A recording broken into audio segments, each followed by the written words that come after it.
Firstly, I wanted to thank Rabbi Kiva. I wanted to thank Rabbi Smitali. I wanted to thank Rabbi Mati, Rabbi Salo, the whole Chevra for inviting me, for allowing me to come with my friends. It's a schus. It's a great, great, great schus to be here. I'm honored to be. I want to explain. None of us appreciate people just saying things like that. You're too honest. Your parnas says honesty. So to come here and say it's a schus to be here, be quiet, Kalish. We don't need that. Nobody wants that. I want to talk about it, why it's a schus. In a few minutes, I want to describe. I love ODA, this beautiful Makom Kalish, this holy, holy institution. I'd like to describe why I like it in a few minutes. So when I describe, then I'll be able to thank again for allowing us to come. We want to sing more with the Chevra, but I really appreciate tremendously being here.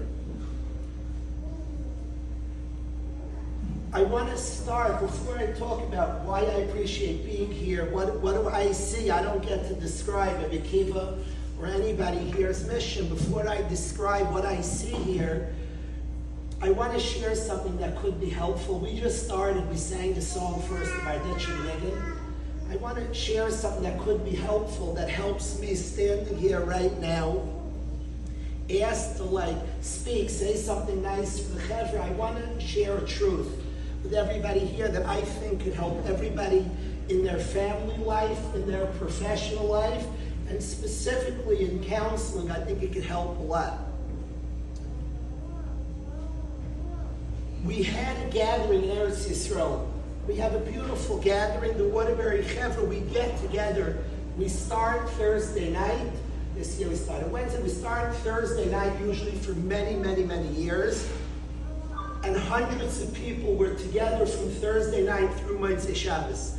A Leil Shishi straight through there's very little sleep in that time period. And hundreds of people, Bachrim, marrieds, the wives, the children are together a lot of those 72 hours. From the Leil Shishi that seems to go a lot of the night to early Friday morning, Erev Shabbos Kodesh and Suda were together. Shalosh Shuddis, when not anybody can come anytime, Shalosh Shuddis, the world comes. The guys debate numbers. If there were 1,500 Yidden, some say 2,500, a lot of Yidden, thousands of Yidden, hundreds of Yidden are in a room. And people are coming to the Shalosh Shuddis together with the Waterbury Chevra. There was one Bacher who's very, very energetic, has his share of challenges, and he can bring down an event very, very easily. And at the beginning of this event, Shalosh Shuddis, it's packed, like 1,500 people, 2,000, and the Bacher is starting to fight with another guy, right to the right, peripheral vision, and he's starting to fight, and anxiety is welling up in me. I want this to be nice. Shaloi Lishma reasons, Gaiva, I want it to be mamish beautiful. Lishma reasons, I want the guys to look good. All different things, whatever it might be. I am stressed out. I'm stressed, very, very stressed. Here he's fighting, carrying on, and he's going to destroy this whole event. It's finished. And he can do it, and he's carrying on and fighting. I want to say to everybody here, he saved the whole event. He literally saved it. He literally saved the event. I think the child who makes trouble in class potentially could save the whole class and save the whole school. I think when a kid ruins your Shabbos table, they're handing you Shabbos Kodesh. I'd like to explain it, not anything cute. I had a dream, like every Yid, to have a certain type of Shabbos table. And in Eretz Yisrael, my wife and I lived there. We had a magnificent, and I appreciate, I'm thankful for the Shabbos table we had. It was a dream. And guests came, a lot of guests came. And then my children became teenagers. And they want to talk about the Mets, and they want to talk about all the things at the Shabbos table. They're B'nai Torah, incredible. They're also human. And then it's, my kids handed me Shabbos, and I want to explain it. Somebody in Chinuch is usually, as is a therapist, we're good creators. The therapist makes a certain environment to operate rightfully, and he has different modalities. IFS, to inner child work, to EMDR, to the cognitive behavioral therapies, to DBT, all different modalities that the therapist wants to start doing in his room or her room. And mechanchim, we're good creators. I can make a good matzah, a shalashudas. And then I say to myself, as this bacher is carrying on, why are they here? If they wanted a group of people to close their eyes and shuckle, Sharei Mamish, I can find many yeshivas that shuckle better than us, many, that won't have that bacher misbehaving. Why are they here in this room now? I can get a group that will shuckle harder, close their eyes, and really reach a certain feverish pitch. Why are they in the room? Shabbos is real. Nobody's destroying it. Now sing a nice song. When that bacher was carrying on, I said to myself, Daniel, stop making anything. You we're alone, my wife and I are alone somewhere. I like singing. We sing together, you did nefesh. Sing, you did nefesh. And we sang it, it was so nice. Just a group of Yidden singing to Hashem sincerely and really. So I say to us in our professional careers as well, when we're sitting in a room, understand it as deep value that the two human beings, two neshamas, this is not like something, it's just real. Two neshamas sitting here trying to give chizuk, trying to encourage the next one, smiling at the next person. That's already a huge thing, deeper and bigger than any modality that we'll create. Deeper and bigger than anything. Two neshamas are in a room, talking, making it more comfortable one for the other. That's already a big deal. I want to try to express why I love ODA and talk a little bit, share some slight I can share. We all have our own journeys, our own stories. I want to share as follows. We're coming off the Chag, all of us are coming straight from the Chag. We just left the mountain. We're coming from the Chag of Shavuos. We talk about something real. Shavuos night in yeshiva, the whole year, there's an energy in yeshiva. People are by the mountain. There's something Shavuos, you don't have to create, there's something wild. And that, most guys, many guys who plan not to do anything Shavuos night end up learning. It's not, I'm in front of guys who are there, it's just Shavuos, something happens, there's something deep. Now, all of us know there's minhag in Klal Yisrael to stay up all night was because by Har Sinai Yidden slept. What is this sleeping? What's Pshat? What's the emes? What's happening? Klal Yisrael loves Hashem and loves His Torah. What does it mean we overslept? How do I understand it? What's being said here? When I came to Waterbury 25 years ago, nothing in the world bothered me. That's how I was like. I smiled, and you did. You accomplished, you learned a little more, you davened, you cheered up another Yid. Things didn't bother me. 16 years ago, the Rosh Yeshiva of Waterbury asked me to start a Masifta. And I started meeting guys who became my Rabbeim, and I'm changing slowly. I'm behind the guys way. Like, I mishav myself sometimes. We have 10th, 11th, 12th, and 13th. I go between 11th grader, I graduated 10th, and sometimes I need to go back to 10th grade. And what I want to tell you what I discovered is everything bothers me, and I love it. I discovered my insecurities. I discovered a lot of stuff inside, people pleasing, and all different stuff inside that I don't want to share right now. But I discovered things inside from the guys of today. From the kids of today who are phenomenal. This is not putting earlier daughters down. The earlier daughters, chas v'shalom, we stand on the shoulders of the earlier daughters. They were rooted in action. Heroes of action, heroes of action. The inner world There's a lot of anxiety today. I meet kids who are the first to feel in 100 years in their family. My kids' anxiety is because I didn't know how to feel. I ignored that. And by the way, they were supposed to do, this is not a judgment. Our parents and grandparents were on their backs, these holy tzaddikim.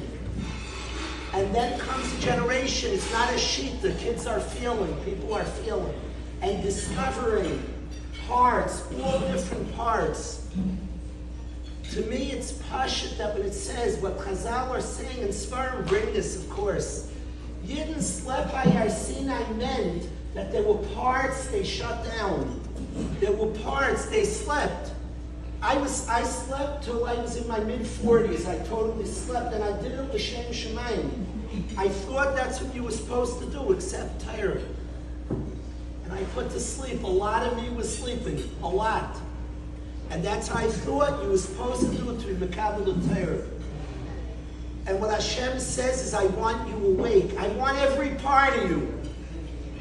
I want every part. I want your insecurities. I want your humanness. I want your weaknesses. I want the places. I'm giving the Torah to Bnei Adam, to a human being. Hashem could have kept the Torah by the angels, and the angels were shocked. But Hashem wants us awake by Kabbalas Torah, every part of us. And I've learned from the Chaver, from the guys who are incredibly awake, and they're analyzing. It's a sugya of MS. It's a sugya of deep spaces in a person that today's generation is visiting and refusing to ignore. They're awake for a new type of Kabbalas Torah that our generation is leading. It says the ikvis of the Mashiach, the footsteps of Mashiach, chutzpah yaspi, is going to be a proliferation of chutzpah. Does that sound Mashiach-tic? The footsteps of Mashiach is chutzpah. And of course, anybody who's watching today's door, what's wrong with these kids?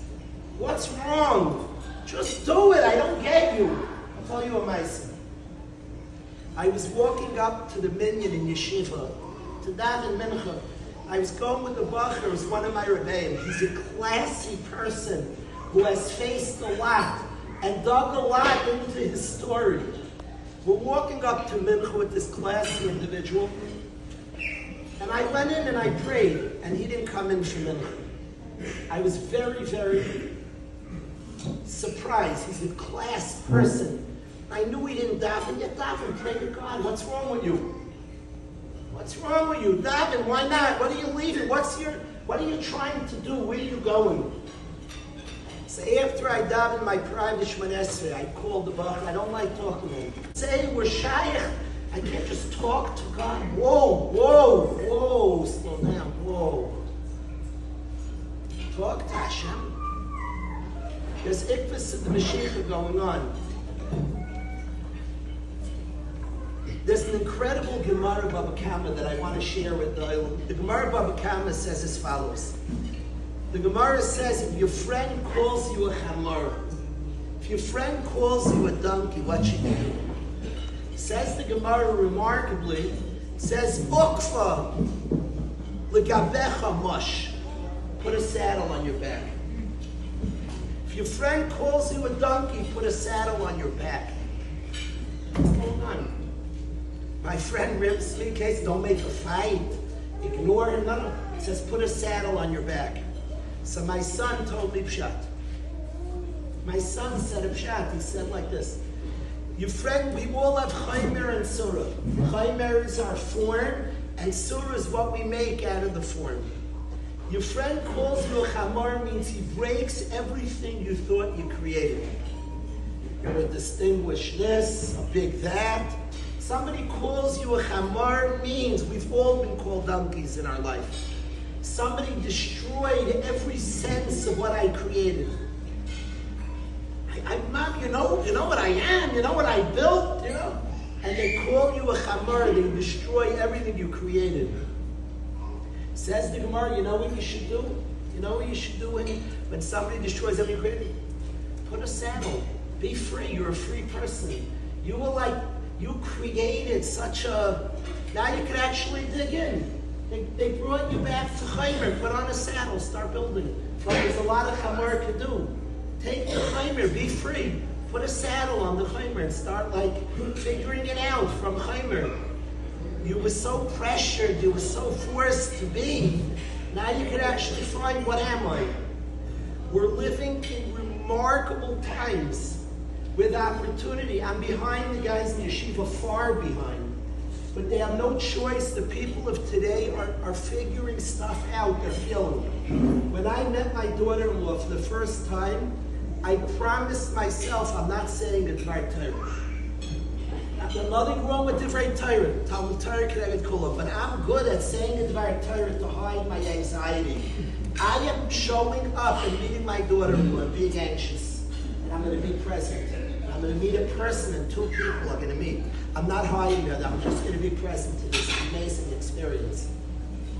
There's an incredible generation. It's a world of honesty, a world of depth, a world bringing more into the service of Hashem. A few months, a year ago, 1 year ago, came out right now, a year ago, my Rabbi was nifter. When my Rabbi passed away, I fell on the floor and I was on the floor for hours. My Rebbe was my life. It was a big part of my life. I was on the floor. I could picture where I was for hours. I couldn't move my body. I was stuck. For hours and hours on the floor. And many, many thoughts flooded my mind. But one thought that was there that I want to share was now Rebbe knows. My Rebbe was a support, and again, I was rooted in action. The guys share their inners. They share their honest, their journey, their worries, their fears, the deepest inner places. 2 years before my Rebbe was nifter, I finally went to his house and opened up. I cried like a baby. But that was after a lifetime of not expressing and not sharing. And I'm on the floor and saying, Rebbe knows I didn't open up to everything. I had one occasion because of the chevra that I bonded in the deepest way in my life. But that's after a lifetime of, you did. I love my Rebbe. It was everything. It is everything to me. But I didn't open up. I didn't share. It wasn't like that till then. And I'm on the floor saying, now Rebbe knows. He knows this. He knows that. And I want to say that a thought that I go through that gives me tremendous chizuk and the truth is that it's beautiful that we're human, that we're insecure, it's delicious. I love the spaces inside of uncertainty, of fear, of anxiety. Those are beautiful spaces. A human being in those spaces can do real stuff and connect to Hashem and connect to another human being. Connect to each other. We can do big things. To that human, Hashem wants us awake for Kabbalah Satayr. All parts of us there for Kabbalah Satayr. When I see a chevra like this, ODA, I see this as revolutionary. I see this as a revolution of our people. And it's not chas v'shalom to judge our parents, grandparents. We stand on their backs. It's only to keep things. Every door has its task. I see this as a mission. Most of the chevra here is well ahead of me. I'm trying my own self to dig into my own story. I want to be present. Anybody to connect to our children, if we don't feel our own stuff, it's impossible to connect to our children. To connect to people we're meeting. It's a world that's feeling, that's very present to stuff. There's anxiety, let's be present to it. Let's be with somebody, meet them right there. Meet them right there. I can't feel your things if I don't feel my things. The amount of guys over the years that call me out is, the guys are honest, they're brutally honest. And I would smile, and one of the guys called me a troll. That's very insulting. I respect people. He said, you're a troll. A troll mocks people. That hurt. Very sensitive, you're a troll. He said, I'm a troll, Dan Kish. And he's 1,000% right. Because if he would cry about something, he was embarrassed, shamed about something, I'd say, oh, you're such a good person, I feel you. You're a troll. That's gaslighting. You're not here crying with me. You're not hearing what I'm saying. You're not hearing what I'm saying. You're encouraging. You're cheering me up. You're making me smile. You're not hearing.